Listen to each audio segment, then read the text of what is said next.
What's up guys, I'm just walking back from lunch. Today we are playing, let me think, against Mexico. I'm having as my opponent the Grandmaster, who's like 24-30 or something. I have the black pieces again, now third time in a row. But yeah, let's see how it goes. The team should win today. We're the clear favorites, but still it's gonna be a tough match. Yeah, let's see how it goes and I will see you after the game. What's up guys, I'm just going to dinner, quite in a rush since the game is at 11 tomorrow. I won my game. It's been another marathon 5-hour game, but I was again pretty lucky also to have saved at least one match point for the team. The match ended 2-2. Unfortunately our board 3 lost, but yeah, I was able to score the equalizer, so pretty happy about that at least. Game was super bumpy. Yeah, I'll show you in the recap. A bit stressed, as I mentioned. Tomorrow the round starts at 11 in the morning, so there's way less time for preparation and also for the recap, but I'll still record it for you, so see you then. What's up guys, to today's recap. It's already pretty late and the round will start tomorrow in the morning at 11, so I will try to keep it as short as possible. So I had the black pieces and my opponent, Grandmaster from Mexico, rated 24-27. He went for e4, and for this game I prepared not my usual move e4, e5, but in this game I went c5 since I wanted to play a bit more ambitiously, and I went for the Najdorf with a6. And he went for this very topical move, rook g1. The point is just that white wants to prepare g4. In general, what you can say about this position is that white has already tried any single possible move here: bishop e2, bishop d3, bishop c4, bishop d2, even bishop e3, bishop g5. So white is kind of has been running out of ideas for fresh lines to play since the Najdorf is such a good opening. So recently people started to play around with this move rook g1. And I still knew this, obviously. It's a very topical idea, and I went for h5, simply stopping g4 for all. Of course, h5 can be a bit weakening, and he immediately wanted to use it with bishop g5. What I remembered was that h3 was my main move. The point is just that white anyway wants to g4, and now the point is I want to go h4. And what I still kind of remembered was that I think bishop e3 was my main move. But after bishop g5, I wanted to go for something like, I think it was g6 right away, but I wasn't sure. Now the computer says knight c6 is better. Yeah, knight c6 was the move, and if knight f3, I was checking this. I think now g6 was playable, and black could just give this pawn and then follow up with, I think, bishop e6, rook c8. When white's pieces are a bit clumsy and white lost a lot of time, so this would be very good compensation for me. But he went for bishop g5 right away, and here I spent some time and went for e6, being unsure if b5 was my preparation or not. It turns out that it actually was my prep. But I wasn't entirely sure, because with these early b5 moves, sometimes you can run into this a4, b4, knight d5, when play can become very very sharp. Here after knight takes d5, e takes d5, I thought I'm already in a lot of trouble. My pawn on b4 is weak, and I'm just fully underdeveloped. And if knight takes e4, I thought this should be okay for me, but something like bishop h4, it looks at least dangerous. Yeah, I'm underdeveloped. And yeah, white has all of his pieces in play, so therefore I just wanted to go for e6, which also looks very logical, and then later on to go b5.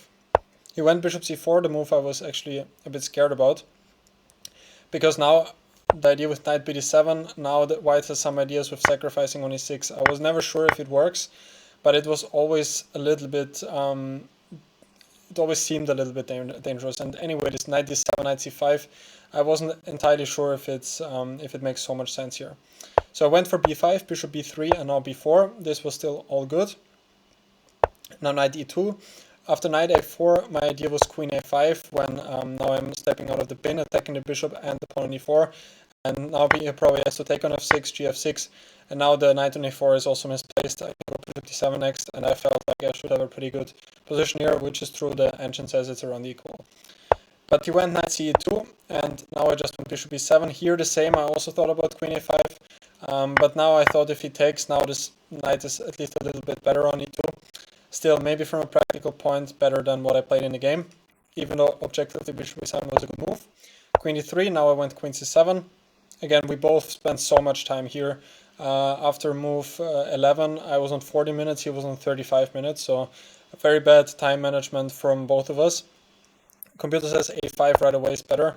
Just to play a4 looks also very logical. I don't know why I didn't play that. I think I was scared of some castle a4, bishop c4, and I didn't know how to continue the attack here. It's not entirely obvious. So I went queen c7 with the idea that I want to prepare knight d7, knight c5 in some cases. Because if immediately knight d7, then knight c6 is there, even though, wow, I can even play this here, knight e5. Also totally missed this.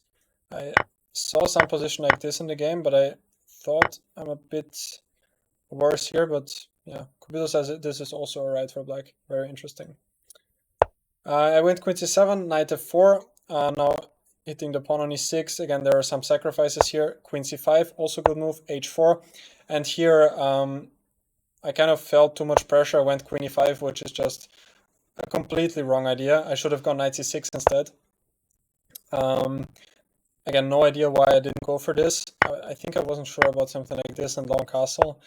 But yeah, just a5 looks very logical for black, actually. Yeah. So I have no idea why I didn't go for knight c6. Very, very good question. I went for queen e5.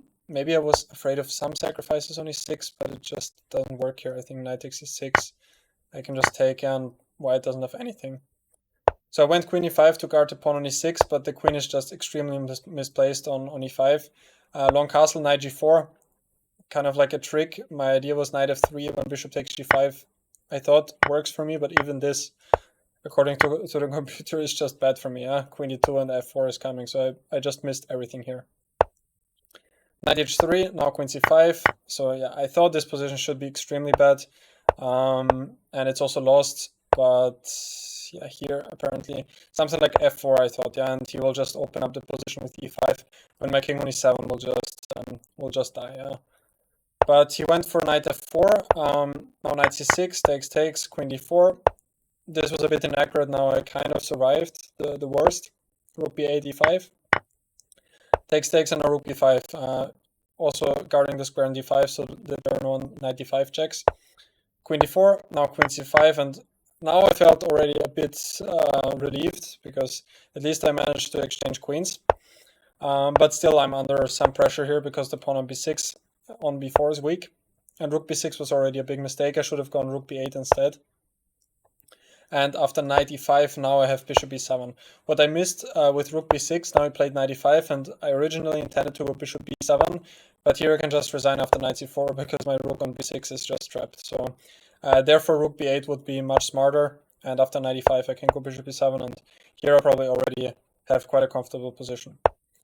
But I went rook b6, knight e5, then I realized I don't have bishop e7, so I have to go for knight d5. Rook e1, king f6, and here bishop c6, this was a step into the wrong direction. You should have gone for something like rook d4 and then possibly g4. When I actually don't have any moves, yeah, I can maybe go g6, but later he can try for this bishop c6 and he will get a much better version. He went bishop c6 right away, now rook d8. Again, rook d4 is the best. Knight e7, I thought about this during the game with the idea knight f5, but something I did not like here. I think it was some... I don't know, the bishop on a4 is also hanging on c6. Again, I missed everything here, yeah, just knight f5 and I have some counterplay against the pawn on h4. So knight e7, much better try. I went rook d8. Now, again, rook d4 would be much better for him, but he took immediately. Keep in mind that we were both in extreme time pressure here. And this endgame is probably around equal, but let's jump to the moment here. Here a3, I think this was an inaccuracy. You should have gone for something like rook e1, and then maybe later try and prepare rook a1 and then a3, or simply just wait. I don't think there's any way for me to play for an edge here. He went a3, and I think he missed this idea with d4, and now I will get bishop f5, and I can target the pawn on c2. Rook e1, now I went b takes a3. Also bishop f5 right away could be played, but I just wanted to move and not lose on time, so I took on a3. Now he took on e6. He takes here, then I would have gone bishop f5.